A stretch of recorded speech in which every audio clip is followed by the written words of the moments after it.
Hello everybody and welcome back to the Kingdom Hearts 3 playthrough. We made it out of the final world and back into the fray.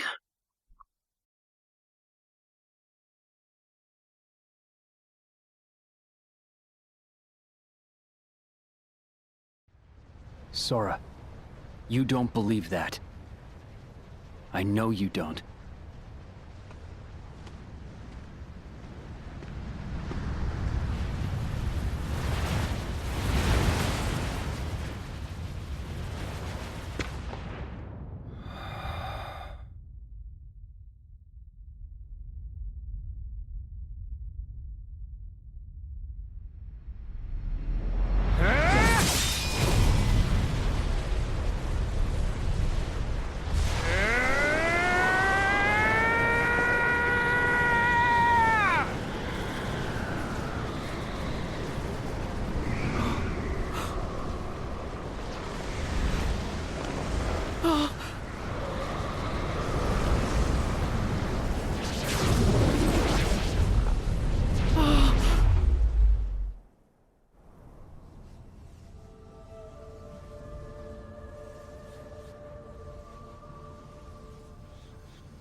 Riku!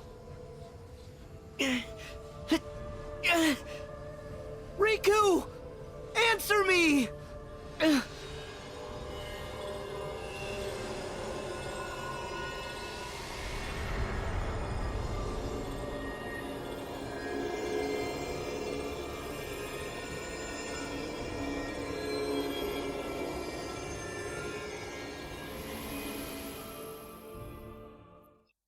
So yes, this time round, didn't quite die, didn't go all the way to the final world, but obviously we only had sort of a little bit of time travel there. I feel like we jumped back a moment before death. I think Sora's going to need to do a little bit more work on that one, because seriously, Doc, you kind of need to give yourself a little bit more time to save the day if you're going to try and do that. But yes, we are here at Olympus, and yes, this is a very interesting section of the end game, shall I say. As with pretty much most of the end game, I think some people have very strong opinions about this. I'm, I suppose, somewhat ambivalent to it. Gee, I'm here. In large part Jiminy, because you're okay. it does sort of very much remind me of End of the World from Kingdom Hearts 1. And I suspect that was probably in the intention behind what we're about to experience here. Because, yes, we are on a search for the fallen Guardians of Light. And we have just this just wonderful classic piece of Kingdom Hearts music just playing as we go, and that just makes me really, really, really happy. Also, yeah, that's a fun one. It wants you to take pictures of all of your party members, but it's not party members here, because I thought, oh god, I'm going to have to try and get a picture of Riku, Kairi, etc. And it's just like, oh, am I meant to figure that one out? But no, it just means your Disney World partners. So if you haven't gotten pictures of them all, you've got to go back and do that. But it's fine, we will worry about that in the extras, because really, right now, that's not happening.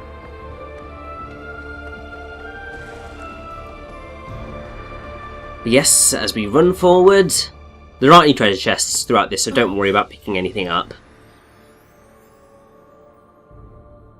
But yes, right there is Riku. Riku!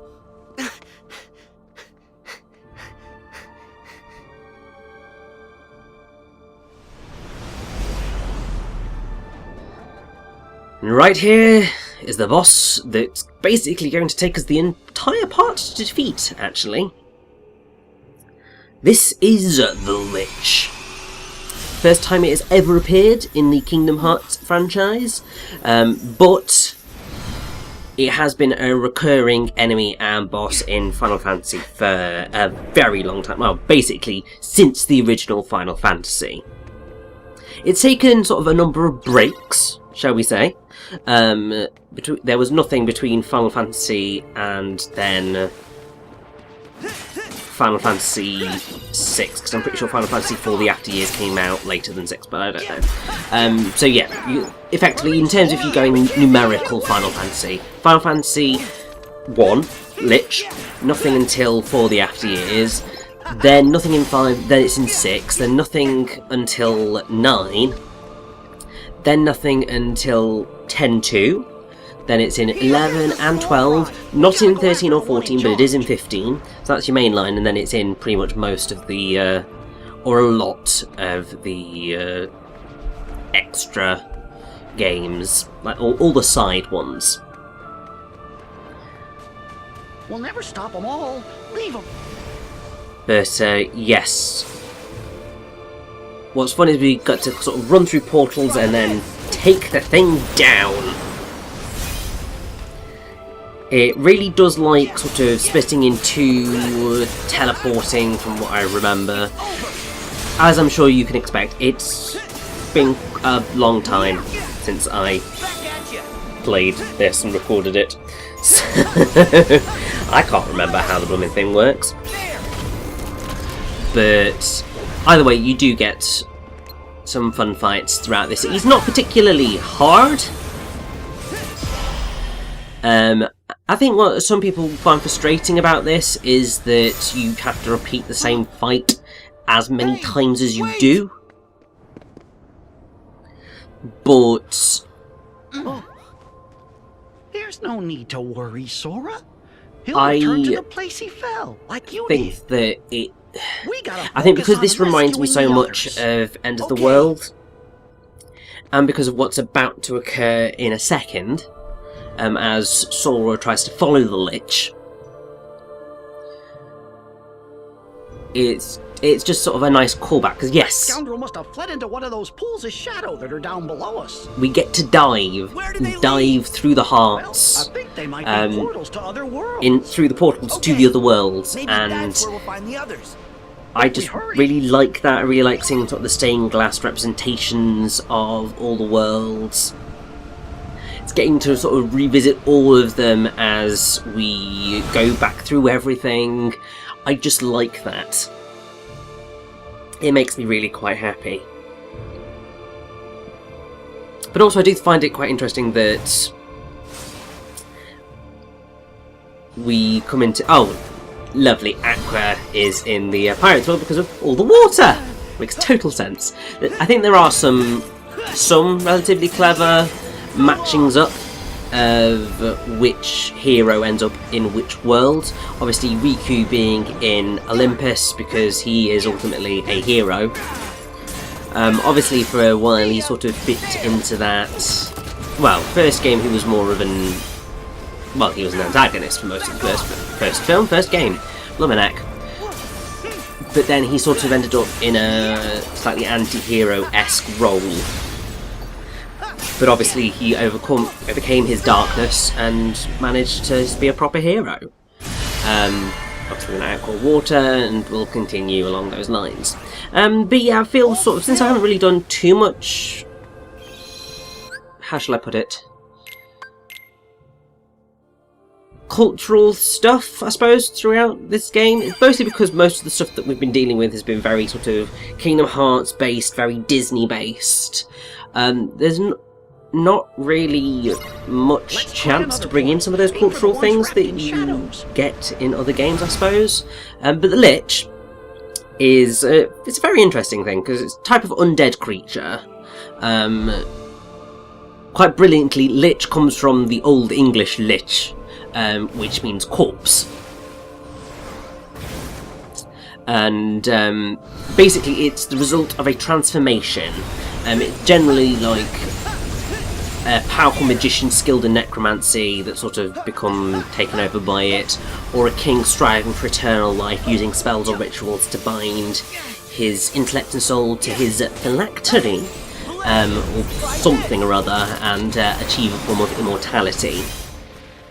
And generally you see them as sort of cadaverous, desiccated bodies, skeletal, that sort of stuff, having control over the dead and the undead. And I think that that's quite an interesting enemy to have Sora face down, because in a way we're effectively taking on a sort of Grim Reaper-esque enemy here to rescue the hearts of our friends, and that is just really quite cool, I suppose. Typical that I say that during the Frozen world, but hey. But I think the other thing that I do like about this is that there is one world for almost every single hero of light. Including Donald and Goofy. I think there is only one who doesn't get their own world, but that is something that will make sense when we, get to it.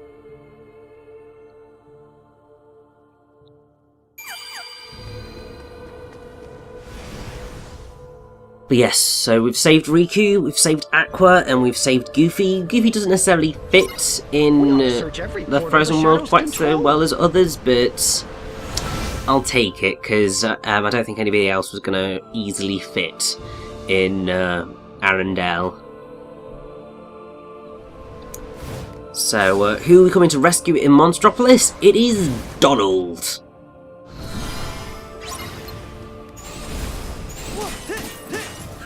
See, I think one of the things that they probably could have done with this is make these fights go a little bit quicker. It's not that they're long. This guy doesn't have much health, but he does, because he teleports around and sort of fires at you from a distance, and because you do fight him 1, 2, 3, 4, 5, 7 times, yes, you're just like, okay, you can stop now. I've already faced you enough at this point. Go the hell away. Stop that! I think the reason that probably some people have problems with this is because it does feel like padding. And generally, padding in games is never that well appreciated. And I think especially for Kingdom Hearts 3, people got to the end game and sort of wanted it to, even though they wanted it to be this long, dramatic, explosive finale, I think they wanted more explosions, less of this. And that is fair enough, definitely. Like, I totally understand that thought process, and honestly, I think if they, probably if they'd cut it down to just 1 health bar, it might have made this go a lot quicker and thereby feel less padding-y. I mean, it was always going to feel slightly padding-y because you're going through worlds doing the same thing 7 times. But it could be worse.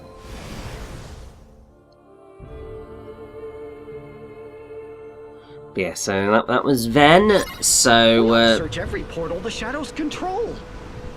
Basically now, we've got Mickey and we've got Axel and Kairi to save. So I mean, the question, I think, that you're potentially realising if you've counted these things up properly, oh hey Mickey, is if there's 7 of these things, because there's 7 Disney worlds, who's not getting rescued? Well, you will find out soon enough, really.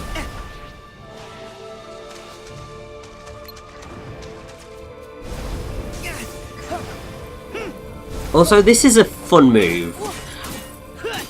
I think this might be the only phase where he actually uses it. But I do just like that, causing a rainstorm over your head and it attacking you with lightning.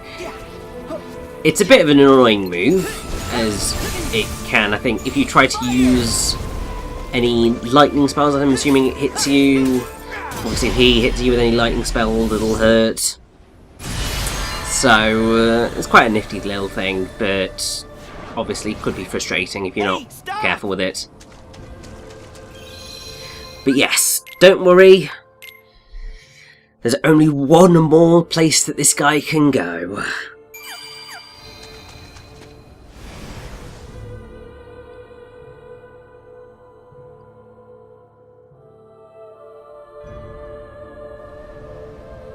That's the last one. And he yep, must be hiding in there. That is San Francisco. So let's dive on in.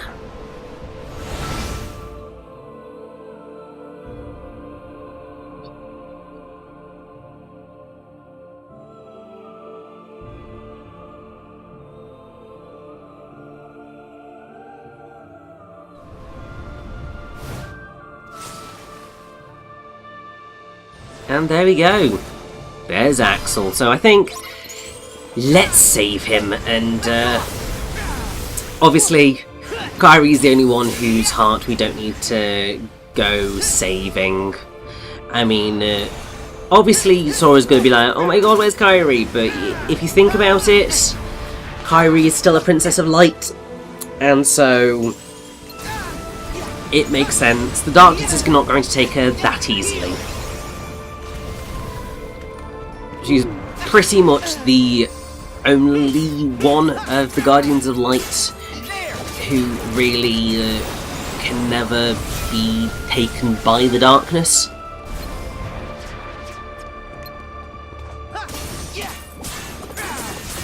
But obviously we'll see exactly how it all works out once this guy is finally done and dusted. Because after this, he is out of there.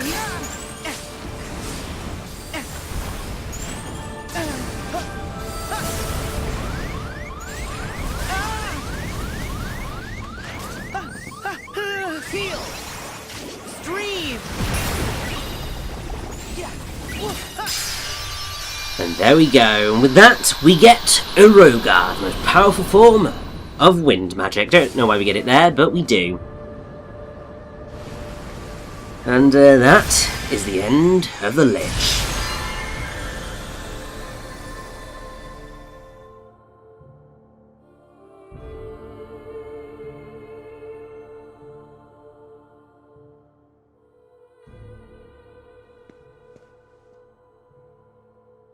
Well, Sora, I'd say we've been to every world that we can visit.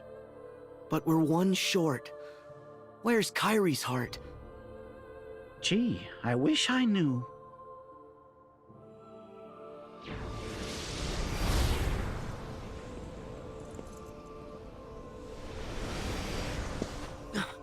You! Hmm? All that gallivanting through the sleeping worlds, and yet you learned nothing. What? Dream by dream. You nearly buried yourself in the dark of sleep, and now you're at it again. The Lich you've been fighting, it's not like other Heartless. It exists to usher hearts down to the depths of darkness. If you chase it, you will condemn your heart to that same abyss. You're wrong. My heart is strong. What do you think the power of waking is? It's for traversing hearts to reach worlds, not for traversing worlds to reach hearts. There's a high price to pay for wielding such power foolishly. So what? You're worried about me now? No. There's no saving you. Huh. You've paid the price, and it lies at the bottom of the abyss. Wait! Oh, Sora. Oh. Hurry, Sora! The way to the Keyblade Graveyard is open! Chipper and I found a new path! Haha. Of course! That's the one place we haven't checked yet. Off we go. So yes, back to the Keyblade Graveyard we go, where everything will come to its end.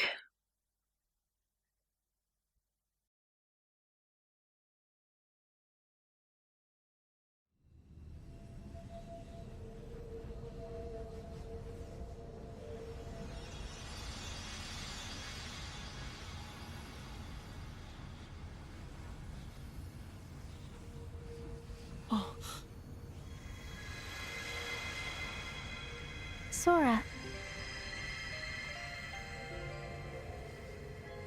Kairi! I found you!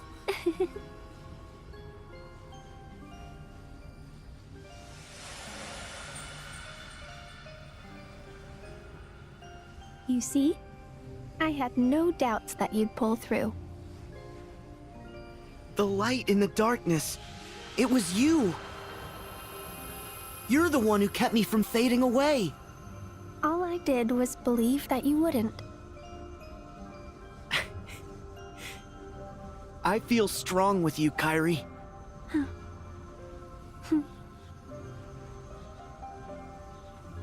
The others are ahead. Come on.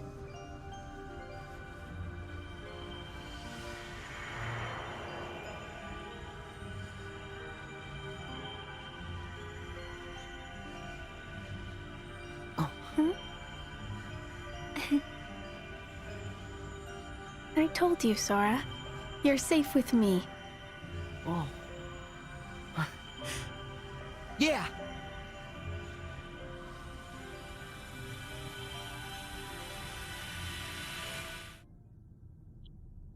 And with that helping hand, Whoa. You okay? we're back.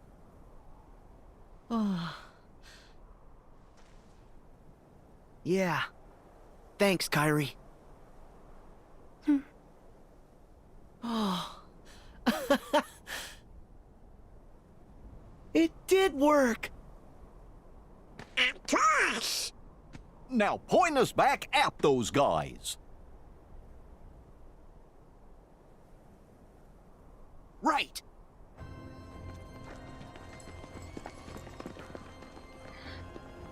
And this time, we are not going to lose.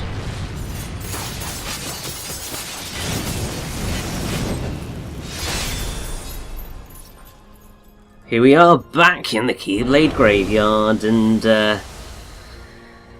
oh boy! It is all going to kick off really quite dramatically.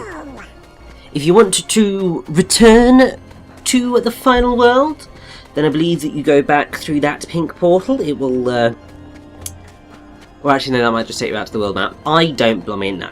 Actually, I think it does take you back to the final world, and you can pick up a treasure chest that is there. You can't get those cutscenes that you missed if you missed them, which is unfortunate, but these things happen. But with that save, and just a moment to breathe, let's run right back on into it for what is actually one of my favourite moments in the entirety of this game and this franchise. Let's do this.